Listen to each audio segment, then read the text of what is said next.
De nuevo. Bueno, justo la invitación coincidió con unas declaraciones del expresidente Mujica esta mañana que enturbecieron un poco la cosa. Algunos entienden que, bueno, es una manera de activar la campaña. Otros quedaron muy resentidos con lo que plantea Mujica. Otros lo entienden y otros no lo entienden, pero apelan al... Y es Mujica. ¿Dónde se ubica Laura Siempre Raffo? se apela a eso, ¿no? No, yo en general no me ubico de ese lado. Yo cada vez que he tenido que contestar algo que ha dicho Mujica, lo he contestado desde el respeto, pero lo he contestado. Me pasó cuando fui candidata a la Intendencia en el 2020, que me dijo que usaba taquitos Cafillo, y ahí le contesté que no se lo permitía. Después me dijo... Pero no pierde las mañas, ¿no? Porque tuvo unas... La piba es más atractiva que la vieja, no sé, unas cosas, ¿viste? Sí. Y hace poquito con lo de repuesto tampoco fue capaz bueno, que no, muy eso ajustado, a mí me ¿no? pareció absolutamente lamentable. Eso sí, ahí realmente, como mujer en política, creo que es muy desagradable que a cualquier mujer de cualquier partido político, y no solo en política, sino en cualquier otro ámbito, se la trate de repuesto. Creo que es una visión muy antigua, es una visión que hace pensar que, bueno, la mujer tiene que estar porque nos obligan a que un plan B en vez de la palabra repuesto? Yo creo que de las dos maneras es bastante ofensivo para una persona que fue la que compitió en la interna y la que estaba llamada a ocupar ese rol y como que le estuvieran, como que por atrás estuvieran planeando. Lo que no está bueno es cuando vos ves cofradías de hombres que planean cosas por detrás de las mujeres o sin pedirle opinión a las mujeres. Y eso pasa en política, pasa en las empresas, pasa en el sector académico, son cosas que tenemos que cambiar. Entonces, a mí me parece que fue muy infeliz ese comentario de Mujica, la verdad que sí. Y lo de hoy, siendo que creo que era de lo que estaban hablando ahora, ¿no? Lo de si el presidente se compró una moto, si no se compró una moto. Yo creo que cuando nosotros elegimos políticos que nos representen, lo que queremos es que administren adecuadamente los dineros del Estado, con prudencia y que los administren bien. Con su dinero personal, que hagan lo que les parezca. Ahora, yo prefiero un presidente que administró impecablemente el Estado con una ministra de Economía que es ejemplo en el mundo y ha sido premiada y que se compró una moto, a un presidente que no se compró una moto, siguió viviendo en su chacra, pero que fundió ANCAP, fundió Pluna y le dejó un agujero al Estado. Entonces, es importante distinguir entre lo que es la administración de los dineros públicos y lo que es las decisiones libres de cualquier ser humano de utilizar su dinero en lo que le plazca. Yo creo mucho en la libertad. ¿Alguno quiere decirle algo sobre este punto? Respaldo en todo lo que dijo de los dos temas. Bueno, pero capaz que de este lado no respaldan. respaldan. Hay un detalle que yo voy a mencionar, ¿no? Con respecto a lo que tú dijiste. En realidad, puede ser que lo del repuesto y todo eso haya caído mal y a mí también me cayó mal. Ahora, en cuanto a la posibilidad de que las mujeres participen y que eso sería La fuerza política de Mujica, del NPP, fue la fuerza política que, sin tener ninguna resolución y sin tener el feminismo dentro, colocó la primera presidenta de la Cámara de Representantes en el 2005. Mujer, Nora Castro. Si no me equivoco, colocó la primera vicepresidenta mujer por baranda, porque se fue lo descendí, y que llegó a ser presidenta de la República eventualmente cuando no estuvo el presidente. Debe ser la fuerza política que tiene más mujeres que ahora van a ser senadoras y van a ser... entonces, realmente capaz que no integra la cofradía de los que son... Bueno, ¿no? Pero No, pero te lo quiero aclarar. La fuerza política de él funcionó con todo eso sin necesidad de que hubiera ninguna, digamos, resolución de que... No, antes de que pasaran las resoluciones de los tercios y las mitades, me tocó vivirlas, la primera mujer presidenta de la Cámara de Representantes fue la maestra Nora Castro, en el 2005. Y eso no había pasado nunca antes. Y eso yo creo que habla también de cuál es la fuerza política, qué es lo que piensa de las cosas. Y cómo actúa de acuerdo a lo que piensa. Más allá de lo que diga Mujica. Bueno, pero por eso, me parece que cuando habla Mujica nadie se anima a contestar. Pero Mujica lidera o no lidera la fuerza política más grande del Frente Amplio. Totalmente. ¿Quién la lidera? A mí esta Mujica. No, a mí esta crítica a las cofradías de varones me parece muy atinada. porque me parece que hace a la sociedad en la que vivimos. A la sociedad en su conjunto, no Sí, solo a la sí, política. por eso digo, a la sociedad. Sí, pero en política yo diría que hay un poquito más. Ay, sí, Yo claro. diría que hay un poquito más que en otras organizaciones. Lo hay. Y en todos los partidos, ¿eh? En todos los partidos. Después ahí cada uno sabe Por supuesto. dónde le aprieta el zapato. Los hay. Hoy estamos discutiendo de un término, repuesto, al cual creo que es totalmente legítimo cuestionarlo. Hace unas semanas discutíamos el término bombón, que también, lo hay cuestionamos. que cuestionarlo. Entonces, ni que hablar que el sistema político todo requiere una revisión o una deconstrucción, como se usa decir ahora, en términos de desempolvarnos un poco de machismo. Así que ese comentario de Laura me parece muy atinado. Muy bien. Bien. Y volviendo a la otra parte, a lo de la utilización de los fondos, que hacía referencia Laura, ¿alguien quiere agregar algo? No, lo de Pluna, a ver, claro, estamos en la previa de las elecciones y los relatos están ahí. Pluna venía con problemas de larguísima data, quienes tienen más años en la política y acá nos acompañan en el panel, lo tienen muy claro. Es cierto, Mujica no alcanzó una buena solución para el cierre de Pluna. Sin duda que no alcanzó. Había que cerrarla la empresa. No se hizo de la mejor manera, pero fue el que finalmente la cerró. Pero me parece que asociar fracaso de Pluna con Mujica es ver una parte muy chica de la historia. Es separar lo que es la administración del dinero público, No, que es eso para lo que sí. nosotros confiamos el voto. Ahora, en 5 días estamos votando de nuevo y nosotros ponemos el voto y decimos, bueno, a las personas que nos van a representar, por favor, cuiden los dineros de todos los uruguayos, que pagan sus impuestos todos los meses, eso administrenlo bien.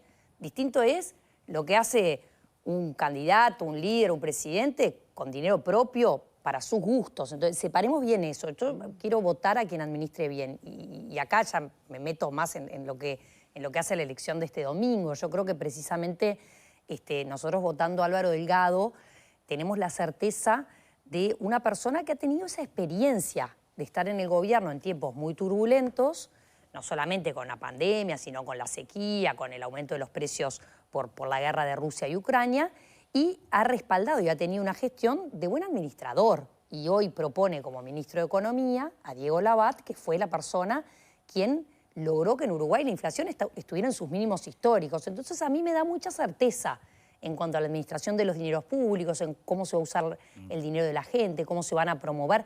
Porque recordemos que si utiliza mal el dinero, no solamente es cuestión de, ay, fundiste el Estado, es que queda menos plata para las cosas más importantes, para generar empleo, para construir escuelas, para construir hospitales. Entonces, administrar la plata es algo absolutamente relevante para la vida del uruguayo. Y por eso es que lo pongo acá arriba de la mesa, porque me parece que es clave en esta elección también. Bien, de todas maneras, habría que resaltar que el candidato actual por el Frente Amplio, Yamandu Orsi, no se alinea a estos dichos de Mujica. Fue consultado y él dijo que le parece bien que cada uno gaste su plata como en lo que le parezca, ¿no? Por ese llamado, por ese cuestionamiento que plantea Mujica a lo que hacen las personas y los políticos incluidos con sus propios recursos. Claro. De todas maneras, yo creo que ahora, en estos días que nos quedan, los uruguayos los que nos tenemos que plantear es, bueno, tenemos que elegir presidente. Todos los uruguayos ya votamos el 27 de octubre, elegimos nuestros representantes en el Senado, en la Cámara de Representantes, quedaron conformadas las bancadas de los distintos partidos, con sus acentos, con sus ideologías, con sus maneras de trabajar. Y ahora tenemos que elegir presidente y vicepresidenta. Esa es la realidad. Hay que despojarse un poco de los esquemas partidarios y decir, bueno, a ver, ¿quién creemos que puede gobernar mejor este país? ¿Quién tiene más experiencia, quién tiene más firmeza, quién tiene más cintura, quién está más probado? Y yo creo que ahí hay un montón de rubros, como los que se trataron el otro día en el debate, desarrollo humano, la economía, la salud, que son los rubros en los cuales uno evalúa a los dos candidatos y trata de elegir el que realmente uno siente que tiene la mayor experiencia para gobernar. Pero creo que esto se reduce realmente a dos personas y a sus fórmulas. Y yo creo que ahora porque probados, también se podría decir que en la crisis del 2002, bueno, cuando llega el Frente Amplio al poder, logra sacar al país del agujero.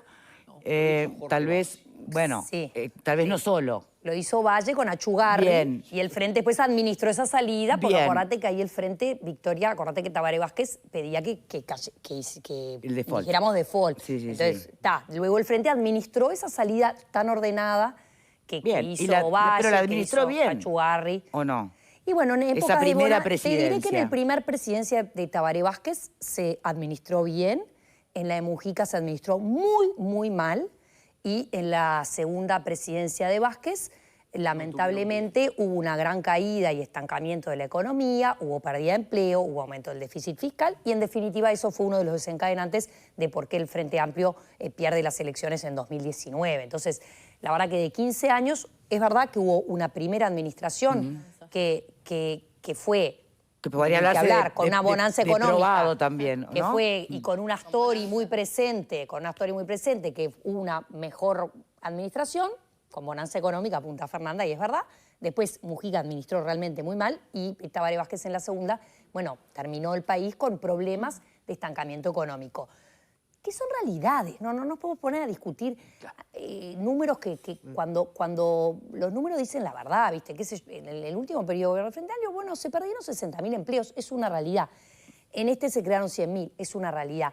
Yo el otro día veía a Orsi en el debate, él decía, bueno, se crearon en los 15 años 300.000 puestos de trabajo, con números del INE, pero después discuten los números del INE que usamos nosotros para decir que se crearon 100.000, porque hubo un cambio de metodología. Bueno, durante los gobiernos Frente Amplio también hubo cambio de metodología, en el 2006, en el 2012, en el 2021 hubo cambio de metodología, porque el INE cambia la metodología para irla adaptando, modernizarla.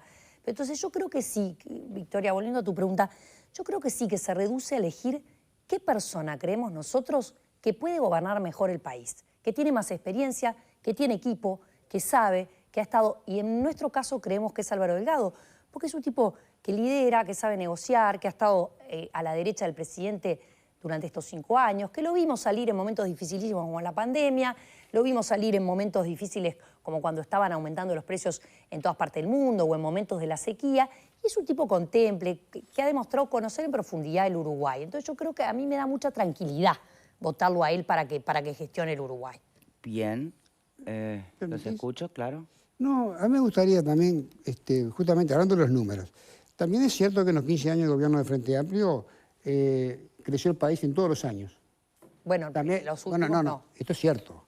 También es cierto que en los 15 años de gobierno de Frente Amplio creció el salario real en todos los años. También es cierto que se subieron las jubilaciones en todos los años.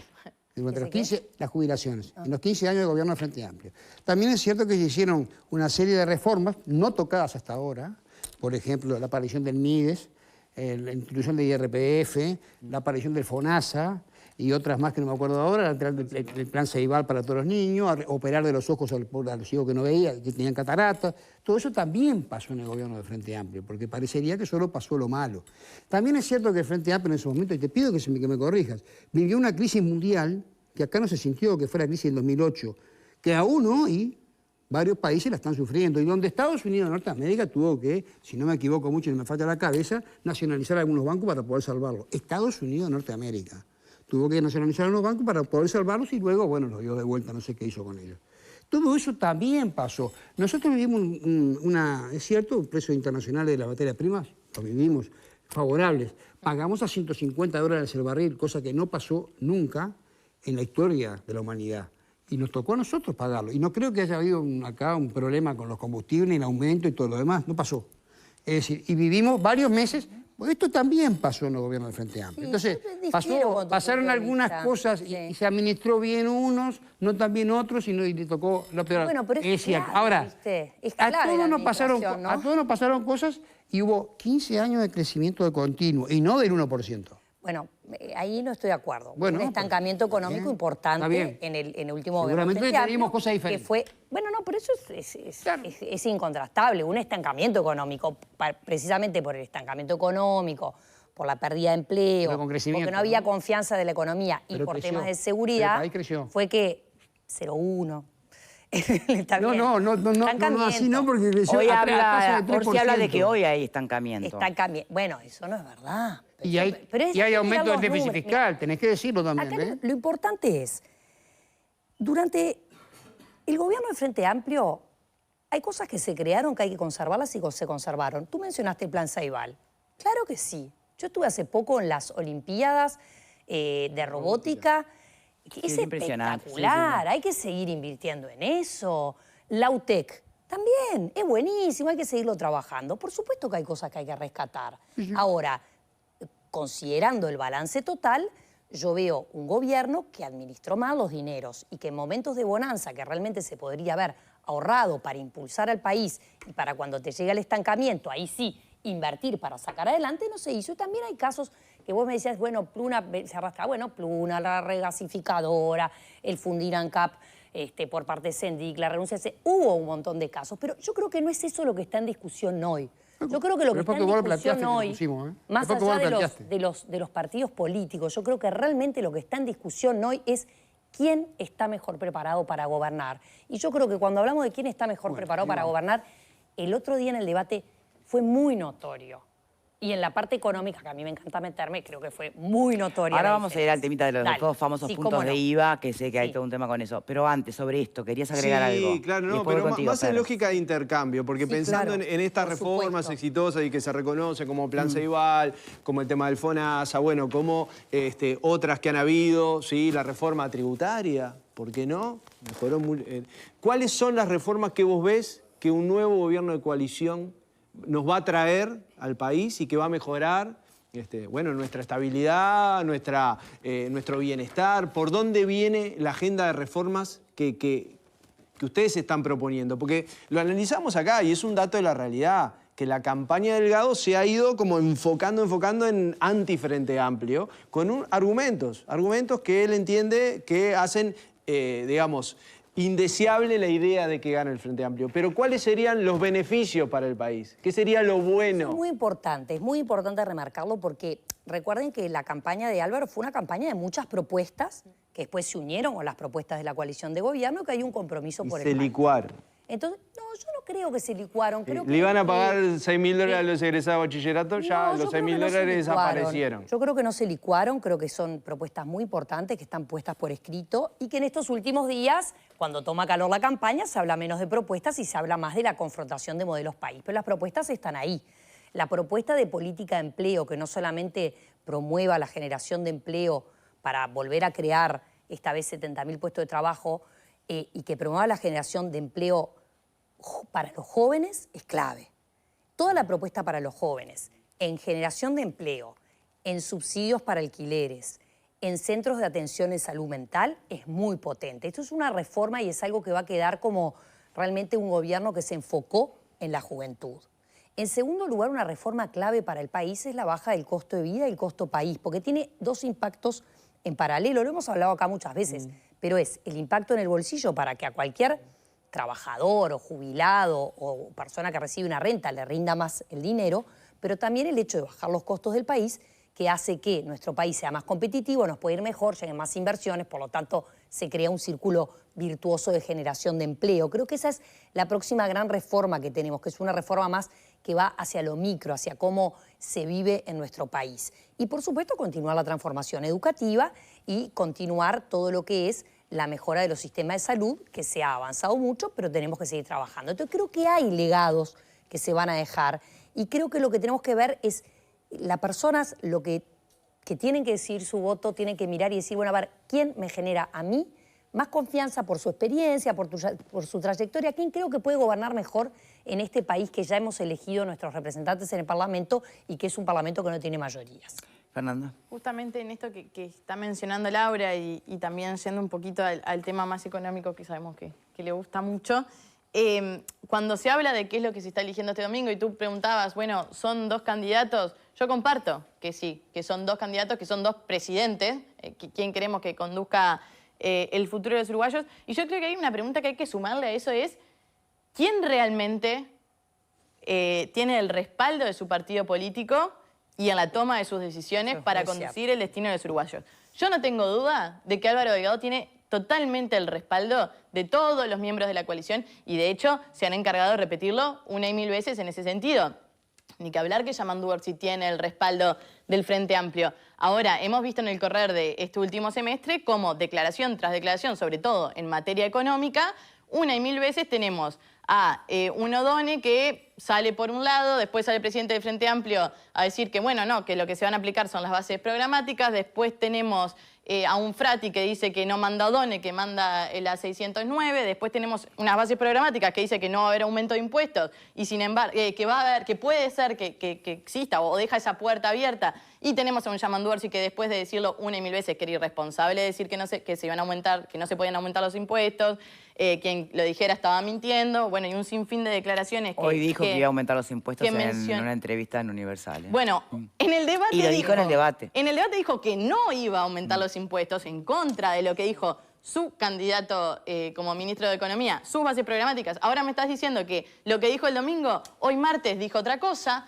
Entonces, en materia económica, Laura, entonces ahí es cuando uno le queda la duda de finalmente quién va a conducir y cómo se va a conducir los rumbos de la economía ganando el Frente Amplio. Quiero preguntarle a Laura si O'Donnell está en condiciones de, justamente, de liderar en materia económica un futuro gobierno del Frente Amplio, y si es O'Donnell, ¿quién va a ser? Porque realmente lo que nos queda es que no sabemos qué pensar en conducción de materia económica por parte del Frente Amplio. Sí, ni que hablar, que lo tenemos clarísimo, por parte de Álvaro Delgado, con el total respaldo a Delgado y a Diego Labat. Sí, yo creo que, a ver, Fernanda, coincido muchísimo en lo que decís de esas idas y vueltas que ha tenido Orsi e incluso O'Donnell en materia económica. A mí eso me genera mucha incertidumbre. Creo que a la gente le pasa lo mismo. Primero que nada, ¿cuál es el pensamiento económico de Orsi? Lo desconozco. Él hizo una exposición en el debate donde continuó ese guión que le habrán armado sus asesores en economía y declaró ahí fuertemente no voy a subir los impuestos cuando hacía menos de un mes había dicho que era populista. Porque él mismo dijo es populista decir que no se va a subir los impuestos porque Delgado lo decía. Ahora dice que no es populista. Dice, bueno, el presidente voy a ser yo voy a ser el que tome las decisiones. Bueno, su candidato a ministro de Economía piensa diferente. Entonces, no me queda claro cuál es esa economía que van a impulsar. ¿Es esa economía donde el MPP va a poner la impronta y donde se va a cumplir partes del programa que dicen que hay que imponerle más impuestos a la renta y al patrimonio, donde dice, por ejemplo, que hay que poner el impuesto a la renta mínima global, donde dice que hay que empezar, como dijo O'Donnell el otro día, a quitarle beneficios a las zonas francas y a quitarle beneficios a los regímenes de promociones de inversión? ¿Es esa la economía que se va a impulsar por parte del Frente Amplio? A mí es una economía que no me convence. A mí me convence la economía que busca que lleguen inversiones al país, que baja los costos de vida, que baja el costo país, que esas inversiones generan empleo, que no aumenta los impuestos y que incluso hasta los rebaja. En nuestro programa, en el Compromiso por el País, firmado por todos los candidatos a presidente de los partidos políticos de la coalición, está el compromiso de, para generar mayor empleo entre los jóvenes, reducir los aportes patronales y personales para todo cargo nuevo que se genere para jóvenes. Eso ya es Bien. una reducción impositiva. Lo que planteaba Fernanda, que se le hacía como pregunta para Sí. nuestra invitada, en realidad habría que preguntárselo al Frente Amplio. Entonces yo le preguntaría a Diego, por ejemplo, o a Jorge, si esas idas y venidas, ¿no? Esas definiciones que no son demasiado claras, que tiene el Frente Amplio en cuanto a temas concretos, ¿no? Los impuestos, la inversión, las extensiones, Las exoneraciones las para exoneraciones empresas. impositivas a las grandes empresas. Si eso realmente hacen ruido en los votantes del Frente Amplio, si creen que llegan como justamente, ¿no? Como incertidumbres al indeciso. Mira, yo creo que no genera ninguna incertidumbre, porque el Frente Amplio tiene bruto currículum de gestión de la política económica, de gestión para los que más necesitan un Estado que se ocupe de que su salario mejore, de que su jubilación mínima mejore, porque ahora se acordaron, che, vamos a tratar de arrimar la jubilación mínima, pero averigüen, 100.000 personas de línea de Fernanda, pobreza, averiguate cómo evolucionó la jubilación mínima en este periodo. Vamos. El gobierno del Frente Amplio se triplicó en términos reales. Entonces, ese currículum es inapelable, porque ahora, en este gobierno, a los que peor están es a los que le ha ido peor. Participan menos en la distribución del ingreso. Están peor que en el 2019. Tenemos más pobreza infantil que en el 2019, medida por el INE. Y además tenemos, el Frente Amplio tiene, a Gabriel Odone, que es un Fórmula 1 de la economía. Un tipo que además entiende el sector privado, que estuvo años en una consultora, que promovió los negocios, que ayudó a traer inversiones al Uruguay, que es un pilar, es un referente. Y que tiene una formación académica espectacular y que está respaldado por el con Orsi presidente. y con otros integrantes del Frente Amplio. Tienen todos los partidos. A ver... Pero ¿Qué él mismo las tiene. ¿Qué opina Manini Él Río? mismo ¿Qué las opina tiene. Cabildo Abierto de la Públicamente, economía? Se contradicen todos los días públicamente. ¿Cómo van a regular los intereses? No sé. Por favor. Habrá que ver si tema- realmente esto cae como en el duda, tema- incertidumbre en el tema económico lo acaba de en los plantear ciudadanos, Diego, ¿o no? pero en el tema seguridad, que es otro tema. Pero para que me tengo que seguir con lo Perdón. económico antes de despedir a Laura, perdón, Jorge, porque la invitamos también un poco para explicar esto que quedó planteado, esta duda que si el gobierno subió o no subió los impuestos. Vos tenés a un candidato por la coalición que dice, no, los bajamos, fíjate, bajamos el IVA, bajamos el IAS, a la pequeña y mediana empresa, al almacén que no factura, que no llega a facturar 150.000. Bueno, a esos que más lo necesitan se le bajaron los impuestos. Y por el otro lado, no sé qué plantear, no, subieron 2 puntos de IVA. Bueno, a ver, separemos los tantos. ¿De qué estamos hablando? Aclaremos los tantos porque está bueno dejar claras las distintas cosas que se dijeron en ese debate. En primer lugar, este gobierno bajó los impuestos, bajó 3 tipos de impuestos. El IRPF, el IAS y tributos a las pymes, a las micro y pequeñas empresas. El IRPF y el IAS se bajaron en algunas franjas. En las franjas y más. es importante decir que la suma de todo lo que se bajó beneficia a 600.000 uruguayos y es de alrededor de 190 millones de dólares. Y yo les voy a poner un ejemplo concreto porque esto lo estudiamos mucho cuando se estaba planteando. Y me acuerdo que lo charlé, aparte lo charlé con esa enfermera que trabaja doble turno, que tiene 2 hijos y que después de esta reforma impositiva empezó a tener 2.000 pesos más por mes en el bolsillo por la reducción del IRPF. Eso no es Maya Oro, es una enfermera, trabaja doble turno y cría sola 2 hijos. Otro ejemplo, cualquier comercio de barrio chiquito que facture, como decías vos, menos de 100.000 pesos, 150.000 pesos por mes, hoy se ahorra y paga 4.000 pesos menos de IVA por mes. Eso tampoco es Maya Oro, es una pequeña roticería manejada por un matrimonio. Estuve el otro día en Punta de Rieles. Esa paga menos impuestos. La totalidad de esos sumados son 190 millones menos que pagan 600.000 uruguayos. A lo que se refirió Orsi es a que había un beneficio para quienes pagaban con tarjeta de débito, que se les bonificaba 2 puntos el IVA, que era para hacer que se usara más la tarjeta de débito. Cuando se logró que se usara más, se quitó ese beneficio. ¿Cuánto equivalía ese beneficio? 40 millones. Todo esto, 190. Esto, 40. ¿Que era aplicado a cualquiera? Si iba un multimillonario de Uruguay a usar su tarjeta de débito, le rebajaban los 2 puntos de IVA también. Entonces yo creo, ¿qué prefiero yo? ¿40 millones de una bonificación que era para cualquiera o prefiero estos 190 de rebaja IRPF, de IAS y de impuestos a las pequeñas y medianas empresas? Prefiero estos. Y te digo más, se habla mucho del IVA personalizado. Este gobierno fue número 1 en eso, porque este gobierno con la aplicación Tu App, que es para las personas que cobran asignación familiar y que tienen la tarjeta TUS, pudieron exonerar la totalidad del IVA de sus compras, incluso pudieron agregar a través de la aplicación 2.000 pesos más que tampoco tenía IVA, o sea que las personas más vulnerables no pagaron IVA. Entonces yo creo que es realmente una gran reducción impositiva que benefició a la gente laburante del Uruguay, a la gente laburante, para los que decimos que lo que dicen, viste, que se gobernó para los Maya Oro, eso es gente laburante. Que tiene Muy bien. Que tiene la A contraprestación. la vuelta, perdón. a la vuelta tenemos un ratito más para los panelistas. Tenemos que ver antes de la pausa, así, despedir Muchísimas gracias. a Laura Rafa. Un placer Muchísimas haber estado gracias con por habernos ustedes. acompañado Muchas gracias. en este bloque.